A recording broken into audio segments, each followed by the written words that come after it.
복음은 빛입니다. 어두운 이 세상을 밝힐 수 있는 빛입니다. 우리에게 그 복음이 있습니다. 우리 한 사람 한 사람이 세상을 향하여 걸어갈 때 빛이 보여지게 하여 주옵소서. 우리의 삶을 통하여 빛이 드러나게 하여 주시옵소서. 예수님 이름으로 기도드리옵나이다. 아멘. 오늘 말씀은 시편 18편 말씀입니다.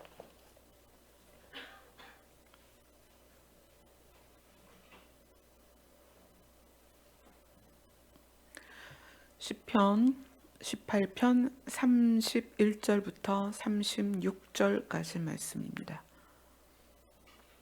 같이 읽겠습니다. 시작. 여호와 외에 누가 하나님이며 우리 하나님 외에 누가 반석이냐. 이 하나님이 힘으로 내게 띠띠우시며 내 길을 완전하게 하시며 나의 발을 암사슴 발 같게 하시며 나를 나의 높은 곳에 세우시며 내 손을 가르쳐 싸우게 하시니 내 팔이 놋화를 당기도다. 또 주께서 주의 구원하는 방패를 내게 주시며 주의 오른손이 나를 붙들고 주의 온유함이 나를 크게 하셨나이다. 내 걸음을 넓게 하셨고 나를 실족하지 않게 하셨나이다. 아멘. 오늘은 시편 18편 안에서 아주 짧은 부분을 가지고 이야기를 나눌 거예요. 이 시편 18편을 노래하는 다윗의 계보를 통하여 메시아가 오도록 하나님께서 이 다윗을 그렇게 선택하셨고, 다윗을 만나니까 내 마음이 아파다 이렇게 말씀하셨어요. 하나님이 성경에 등장시키는 인물들을 가만 보면 그 인물을 하나님께서 왜 들어쓰셨고 드러내시고 이름을 성경에 기록하셨는지 알 수가 있죠. 근데 다윗이 오늘 성경 시편이라는 곳에서 자기의 마음을 꺼내서 백성들에게 여호와를 알리는 어떤 부분에 있어서 오늘 부분은 굉장히 중요한 부분입니다. 다윗이 하나님을 어떻게 이해하고 있는가? 그래서 다윗의 소원은 그냥 하나님과 함께 있는 거였어요.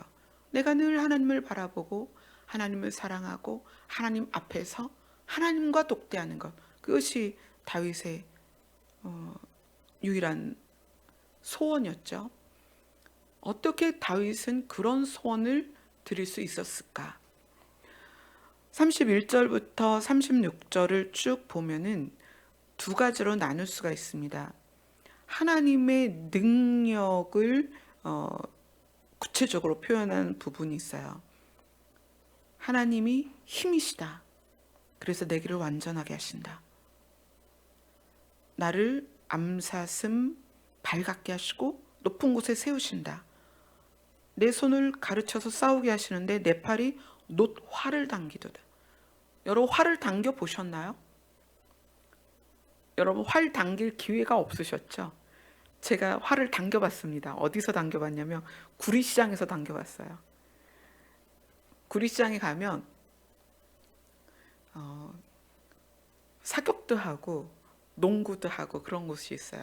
거기에 활을 당겨서 활을 쏘는 그런 게 있는데 놋활이라면 일반적으로 우리가 활은 이렇게 텐션이 있어서 화살을 잡아 당기기가 좋은 건데 놋활은 얼마나 힘을 주어서 당겨야 되겠어요. 근데 하나님이 다윗의 팔에 힘을 줘서 놋활을 당길 수 있을 정도로 힘을 주셨다는 거예요.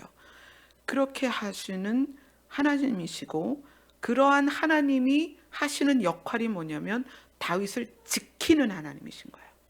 보호하고 지키고. 근데 다른 측면에서 다윗이 하나님의 또 어떤 부분을 이야기를 하고 있냐면 35절에 주의 온유함이 나를 크게 하셨다 이렇게 표현이 돼요. 하나님의 능력에 집중될 때에는 나를 지키고 나를 세게 하시는 하나님인데, 다른 측면에서 하나님의 온유함은 나를 크게 했다, 성장시켰다, 성숙시켰다, 자라게 했다. 능력이 아니라 온유함으로. 그래서 그 온유함을 통해서 자기가 크게 되었는데, 그 다음 구절을 어떻게 이야기하고 있냐면, 내 걸음을 넓게 하셨고. 걸음이 좁다는 것과 넓다는 것은 뭐 다리 길이로도 설명이 되겠지만, 우리의 한계를 넘어선다는 얘기예요. 나의 한계. 나의 한계를 넘어서게 하셨다. 그리고 나를 실족하지 않게 하셨다. 무엇이? 하나님의 온유함이. 하나님의 온유함이 나를 키우셨어요. 크게 하셨어요.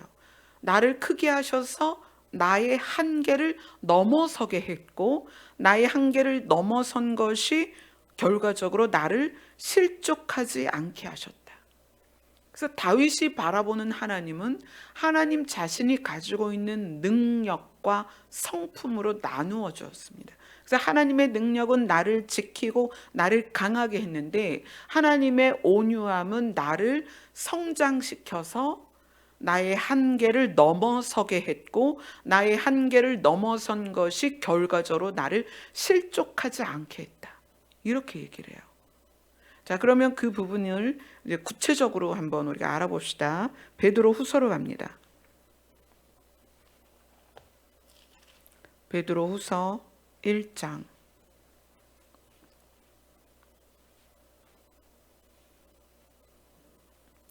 베드로 후서 1장 1절부터 11절까지, 이것이 오늘 읽은 시편 18편의 하나님의 그 온유하심과 얼마나 기가 막히게 연결되는지 몰라요. 베드로서 1장 1절부터 11절까지 같이 읽습니다. 시작. 예수 그리스도의 종이며 사도인 시몬 베드로는 우리 하나님과 구주 예수 그리스도의 의를 힘입어 동일하게 보배로운 믿음을 우리와 함께 받은 자들에게 편지하노니, 하나님과 우리 주 예수를 알므로 은혜와 평강이 너희에게 더욱 많을지어다. 그의 신기한 능력으로 생명과 경건에 속한 모든 것을 우리에게 주셨으니, 이는 자기의 영광과 덕으로서 우리를 부르신 이를 알므로 말미암음이라. 이로써 그 보배롭고 지극히 큰 약속을 우리에게 주사, 이 약속으로 말미암아 너희가 정욕 때문에 세상에서 썩어질 것을 피하여 신성한 성품에 참여하는 자가 되게 하려 하셨느니라. 그러므로 너희가 더욱 힘써 너희 믿음의 덕을, 덕의 지식을, 지식의 절제를, 절제의 인내를, 인내의 경건을, 경건의 형제 우애를, 형제 우애의 사랑을 더하라.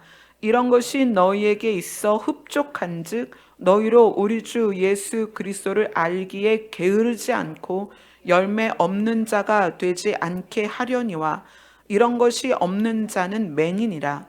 멀리 보지 못하고 그의 옛 죄가 깨끗하게 된 것을 잊었느니라. 그러므로 형제들아, 더욱 힘써 너희 부르심과 택하심을 굳게 하라. 너희가 이것을 행한즉 언제든지 실족하지 아니하리라. 이같이 하면 우리 주 곧 구주 예수 그리스도의 영원한 나라에 들어감을 넉넉히 너희에게 주시리라. 1절부터 11절까지 긴 말씀이지만 핵심으로 본다면, 베드로가 예수 그리스도를 통하여 깨달은 것의 핵심을 예수 그리스도의 의를 힘입어서 믿음을 갖게 된 우리에게 이 핵심을 이야기해 주는 것입니다. 예수님을 알므로 해서 생명이 우리 안에 들어왔는데, 이 생명이 들어온 것은 우리를 부르신 하나님을 알았기 때문이고 예수 그리스도를 알았기 때문이다. 그런데 그분에게 지극히 큰 약속을 받아야 될 우리가 그 받아야 되는 약속을 실현시키는 과정에서 반드시 필요한 게 신성한 성품에 참여하는 것이다. 우리가 하나님을 알므로써 생명을 받았어요. 예수 그리스도를 알므로 받았습니다. 이 알은 사귐이고 믿음입니다. 믿었고 사귀게 되었어요. 그 알므로써 하나님의 능력과 성품을 알게 되었습니다. 지금 다윗이 시편 18편에서 그걸 얘기한 거예요. 내가 하나님을 알게 되었는데 나는 하나님의 능력을 알았고 하나님의 성품을 알았는데 하나님의 성품은 온유함이더라. 그 온유함이 나를 성장시켰고 나의 한계를 넘어서서 실족하지 않게 되었다.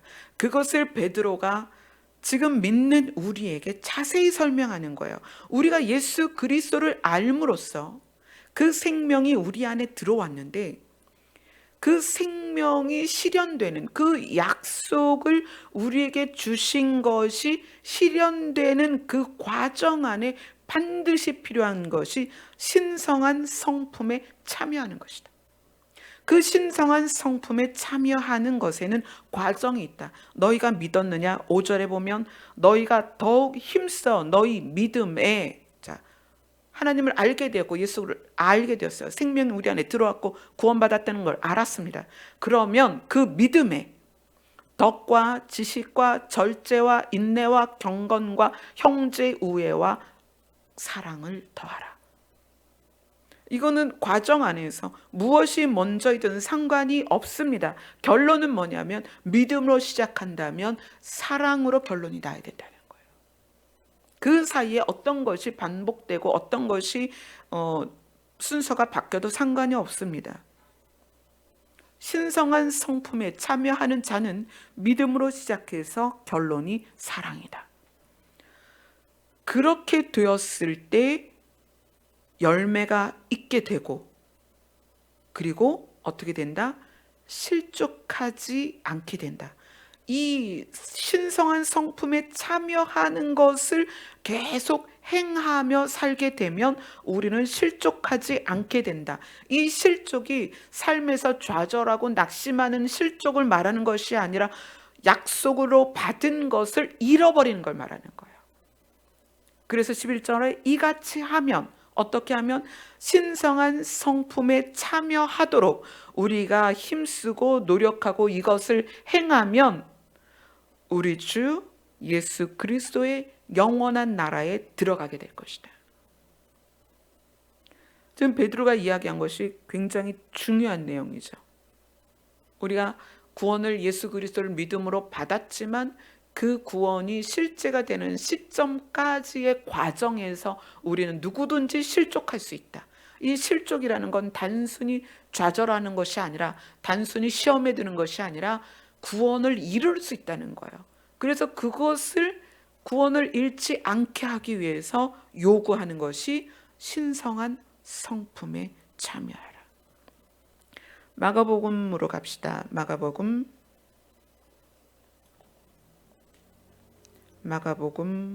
3장 17절입니다.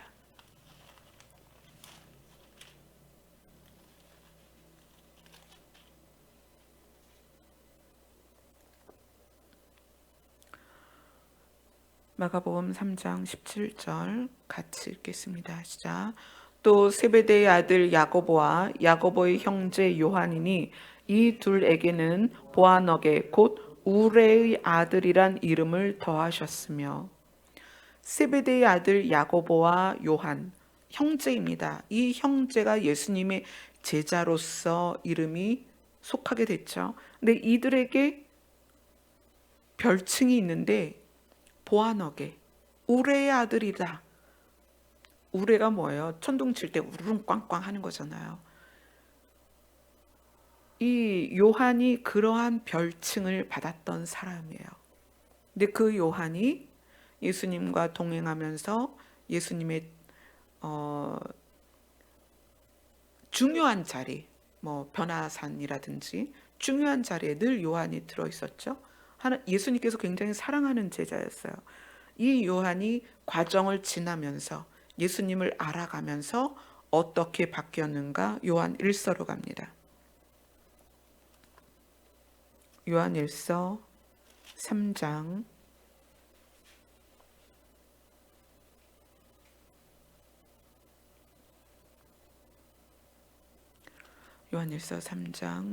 16절부터 18절까지입니다. 같이 읽습니다. 시작. 그가 우리를 위하여 목숨을 버리셨으니 우리가 이로써 사랑을 알고 우리도 형제들을 위하여 목숨을 버리는 것이 마땅하니라. 누가 이 세상의 재물을 가지고 형제의 궁핍함을 보고도 도와줄 마음을 닫으면 하나님의 사랑이 어찌 그 속에 거하겠느냐. 자녀들아, 우리가 말과 혀로만 사랑하지 말고 행함과 진실함으로 하자. 예수님께 제자로서 이름을 올리는 그 시점에서는 보아너게라는 그런 별칭을 받았던 요한이 예수님과 동행하면서 그 과정 안에서 자기의 생각의 한계를 넘어서게 된 거예요. 예수님의 성품을, 그 신성한 성품을 배워가면서 생각의 한계, 자기 가치관의 한계, 지식의 한계, 경험의 한계를 넘어선 거예요. 그리고 그것을 넘어선 그가 말하는 것이 뭐냐면 사랑하자. 요한이 그의 요한의 글들 깊이 담아 놓는 게 뭐냐면 사랑입니다. 많은 부분을 사랑을 얘기해요. 근데 하나님께서 그러한 요한을 끝까지 살려두십니다. 끝까지 살려두시고 그에게 계시록을 열었어요. 마지막 때에 이러할 것이다. 아까 베드로 후서에서 봤죠. 너희가 신성한 성품에 참여하기를 바란다. 왜냐하면 그렇게 행해야만 너희가 실족하지 않고 예수 그리스도의 영원한 나라를 받을 것이다. 그 신성한 성품이 무엇이냐? 믿음으로 시작해서 사랑으로 결론이 나는 것이다. 근데 이번에 요한도 그가 우레의 아들이라는 별칭을 얻었는데 그가 예수님과 동행하면서 예수님의 마음을 알아가면서 그가 그의 한계를 넘어서고 그의 한계가 넘어선 상태에서 그가 배운 것은 사랑이었어요. 근데 하나님은 그의 사랑 위에 무엇을 세우셨냐면 계시록을 세웠다는 거예요. 우리의 결론이 무엇이에요? 계시록에 있는 새하늘과 새 땅이에요. 그 나라를 너희가 받아야 된다는 거예요. 이게 교육으로 될까요? 훈련으로 될까요? 조직이나 시스템에서 이런 것이 가능할까요?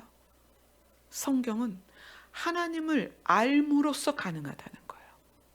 그것을 사귀는 것이다. 이렇게 얘기해요. 그런 예가 이제 구약에서 아주 큰 예가 있죠. 모세가 이스라엘 백성을 데리고 애굽에서 나왔습니다. 광야의 여정을 가면서 모세는 하나님과 함께 친구와 대면하듯이 하나님과 모든 일을 상의하고 듣고 하나님으로부터 지시를 받았어요. 그러한 모세와 함께 늘 하나님과 독대했던 게 누구냐면 여호수아였습니다. 때가 이르러서 가나안을 들어가는 시점에서 여호수아와 갈렙만 애굽에서 나온 세대에서 대표로 두 사람만 들어가요. 근데 그들에 대하여 뭐라고 성경이 표현하냐면 그들은 마음이 달랐다는 거예요. 마음이. 여호수아의 마음이 어떻게 달랐을까? 여호수아의 마음이 달랐던 건 하나님을 대면하면서 그분에게서 그걸 배운 거예요. 다윗이 하나님의 능력과 하나님의 성품 두 가지를 얘기하잖아요. 그의 온유함, 주의 온유함이 나를 크게 했다. 그래서 내가 발걸음을 넓게 걷게 되었다. 뛰게 되었다. 그리고 나는 실족치 않게 되었다.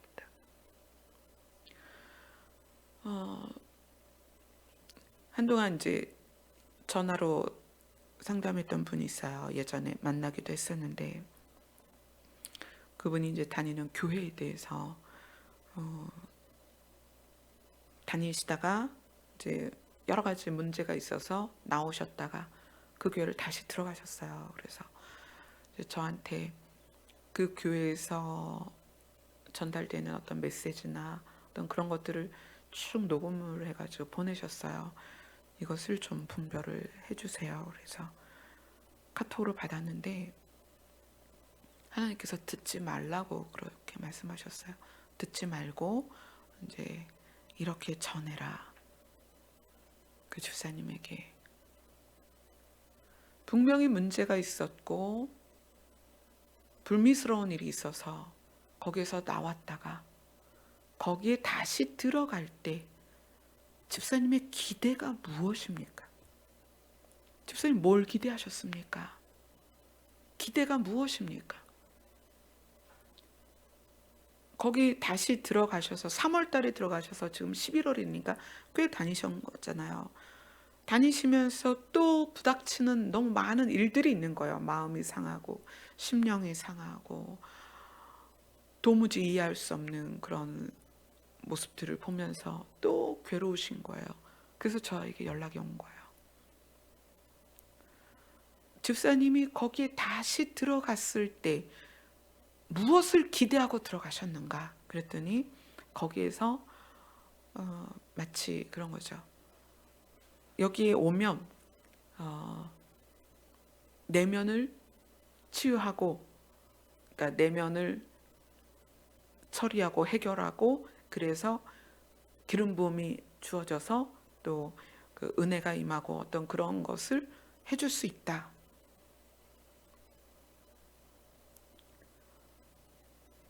교회나 사역자가 그것을 해주는 게 아닙니다.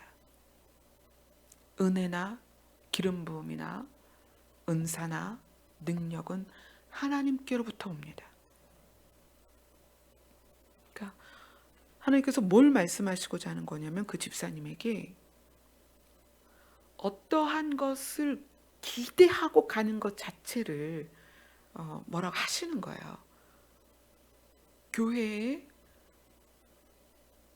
우리가 예배를 드리러 가고 예배를 드리는 상황에서 은혜는 누가 주시겠어요? 하나님께서 주시는 거예요. 기름 부음이 필요한 사람에게 기름 부음을 주시는 거예요. 은혜가 필요한 사람에게 은혜를 하나님이 주십니다. 은사가 필요한 자에게는 하나님께서 은사를 주십니다. 치유가 필요한 자는 하나님이 치유하십니다. 하나님이 하십니다. 그래서 제가 집사님께 조심스럽게 이야기했어요. 집사님, 그 교회 계속 가셔도 되고 안 가셔도 되고 상관이 없습니다. 그러나 반드시 알아야 되는 것은 기대를 하지 말고 기름 부음이든 내면의 치유든 문제의 해결이든 하나님이 하십니다. 사역자나 교회에 기대하지 마십시오. 그리고 그 교회를 계속 다닐지 안 다니실지는 결정하시면 됩니다.